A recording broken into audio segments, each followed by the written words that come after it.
Hello everyone and welcome to this new tutorial. My name is Lionel and today we see loops in Java. There are actually 4 different types of loops which we will all see in this video.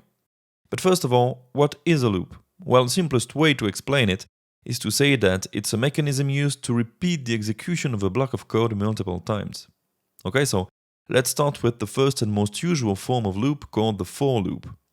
The syntax of a for loop is the following. First, you have the keyword for, followed by parentheses in which will come 3 statements. The first statement, called the initialization, is executed only once before the rest of the loop. This is therefore the right place to initialize a variable that will serve as a counter for your loop. For example, you could create an integer variable called counter and set it to 0, which will be its start value. This counter will represent in this case the number of times the loop has run. To separate the statements, you add semicolons. The second statement is the termination statement, and is where you put a condition that will determine if your loop should keep running or not. Every time the loop starts an iteration, the condition is checked, and if the result is the boolean false, the loop terminates. For example, if you want your loop to run 10 times, you could write that your counter variable must be less than 10. The way to read and understand this is as long as my counter variable is less than 10. Finally, the third statement is the increment statement and defines what should be done right after each iteration of your loop. The reason for it to be called the increment statement is that if you want your loop to eventually exit, your counter variable should increment after each execution. This is therefore the right place to increment your counter variable by 1. Alright, let's put this into code. The last thing to write is the body of your loop, meaning what your loop should actually do every time it runs. The loop's body should be written in between curly braces. For this example, what we could do in the loop is simply print the value of our counter variable to the console. You now have a working for loop. This should be read as considering this counter integer variable with this starting value of 0, print it to the console as long as the counter variable is less than 10, and increment it by 1 every time an iteration of the loop is complete. A form that you might see very often is to use a very short and meaningless variable name for the counter, like I, because it's a local variable that can't be used anywhere else than in this loop. Therefore, it might not need to be very explicit.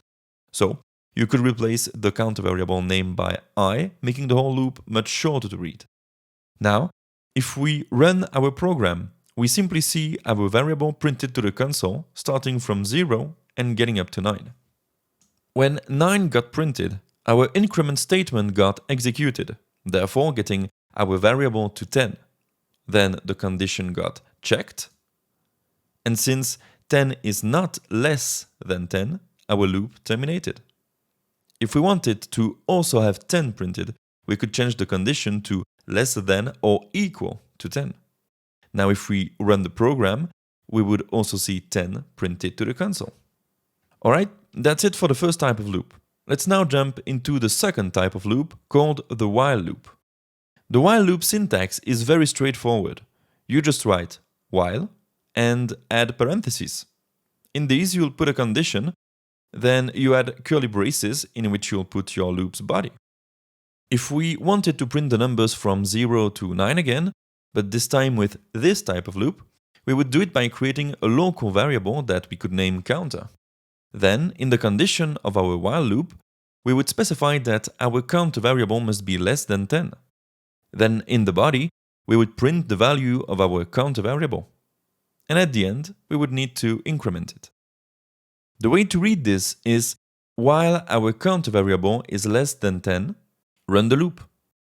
You see that for the types of loops that should run a definite number of times, the for loop is more appropriate, since it already has the initialize and increment statement as a part of the loop's definition. The while loop is more appropriate when you do not know how many times the loop has to run. The while loop being quite straightforward, that's actually pretty much it. If we comment out our for loop and run the program, we see that our sequence of numbers gets printed.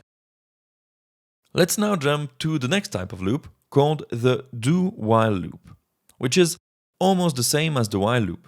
The only difference is that the body of your loop will get executed at least once. In our while loop, if the condition is false at the beginning, the loop just won't run. We can see that if we set our counter variable to 10 and run our program, nothing gets printed. Now, with the do-while loop, we can write do, then open the curly braces and put our loop's body in it. Then, after the curly braces, we add our while keyword and its condition, which is the same again. And you see, if we run our program, that 10 does get printed. As we said, the reason is that the statements you put in a do-while loop will get executed at least once, since the condition is checked after the first loop iteration. And that is the whole purpose of the do-while loop. That's it for this type of loop. Now the last one is called the foreach loop. This one is easy to understand, but a bit more particular, since its purpose is to iterate on a collection of elements.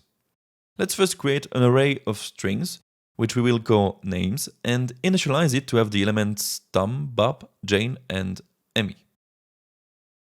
Now, if we wanted to print every name in this array, we could do this with any of the loops we have just seen. With a for loop, we could write it by having a variable that we would set to 0 and increment it as long as it's smaller than the size or length of the array. Then, in the body, we could print the element of the array at the position of our variable. If we run our program, we see the names printed. By the way, we stop our count variable at 3 because, as you know, arrays start at 0, therefore the index of the last element of our array of length 4 is 3. Okay, but now, with the foreach loop, it gets much simpler. To use it, you write for, then open parentheses. In these, you'll declare a variable of the type of the elements that are present in your collection. In our case, it's a string, and we'll call the variable name. Then you add a colon and the collection that you want to iterate on. The way to read this is for each name in the collection names. Then you add curly braces, and in it you can write the body of your loop. In our case, we would print the name to the console. The way it works is that the list will get iterated on, and the name variable will always be equal to the current name of the iteration. In other words, this loop will run on the list once for every element that is in it. In our case, it will therefore run 4 times, and on every iteration the name variable will be equal to the element in the list that is currently iterated on. That's why, if we run our program, we can see the 4 names printed to the console. This loop is very easy to read and should be used when you want to iterate on collections and when this type of execution suits the current needs of the situation. If we summarize, we have 4 types of loops. The for loop, which is great when you know precisely how many times you want to repeat a block of code. You have the while loop, which is better when you do not know how many times it should run. Then you have the do-while loop, which is better used when you do not know how many times it will repeat, but when you need it to run at least once. Finally, you have the foreach loop, which is great to iterate on a collection of elements. Alright, that's all we'll see about loops in Java today. I really hope I made things clearer. If not, or if you still have questions, feel free to leave them in the comments below. And of course, if it helped, remember to leave a like and subscribe to this channel to be notified of future Java and programming related videos. That's it, thanks for watching, and see you in the next video.